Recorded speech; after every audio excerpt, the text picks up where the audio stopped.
这是有着1两黄金1两墨之称的灰墨，而它制作的原料就是用瓷碗倒扣在火苗上，火苗燃烧时产生附着在碗壁上的烟灰。每一块灰墨的制作都需要1年以上的时间，经历10几道复杂的工序。顶级的灰墨落纸如漆，色泽黑润，经久不褪色，纸香味浓郁。而灰墨根据原料分为松烟墨、漆烟墨和油烟墨。漆烟是用大漆燃烧而成，松烟则以黄山松枝烧制，而油烟就是童子压榨出桐油作为油灯的燃料。桐油的取材也极为苛刻，必须来自树龄5年以上。四川南部山区的桐树，这里的桐树籽榨出的油干净清澈，将桐油放入碗中，用灯芯草作为灯芯，点燃后用瓷碗倒扣在火苗上，不断燃烧的火焰在碗内形成低氧环境，桐油无法充分燃烧就会产生大量的烟灰，被熏黑附着在碗壁上。点烟的师傅每天都要工作10几个小时，把附着在碗内的烟灰小心地收集起来，而这样的制作方法1天也只能出半斤左右。接着将炼制好的烟灰进行清洗，筛选出最为精细的部分，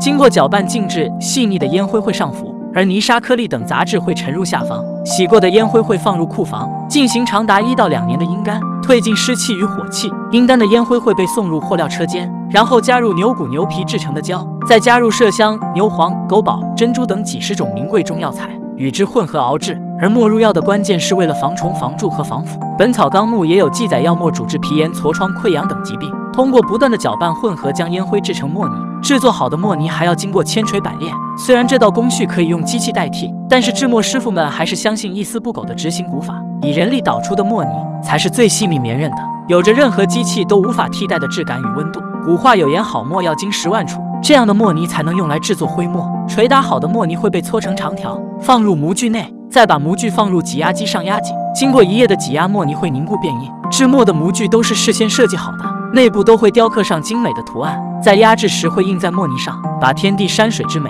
诗词书画全部融入这小小的灰墨上。方寸之间见天地。凝固后的墨坯可以进行脱模，出模后还需要进行打磨、修剪等一系列工序，之后放入架子上晾干。而晾墨的过程中，工人必须不断地翻转墨块，直到水分完全蒸发干净。晾好的墨块会进行打蜡，防止水分渗入，保持外表光泽亮丽，同时也可以上一层漆。这种漆在古代一摞值万钱，但由于大漆生产提炼难度大、成本高，在明代后生产制造者少之又少。经灰墨传承人汪培坤潜心钻研古法配方，最终恢复了漆生产制造，最后用幻彩描金描摹出图案与文字。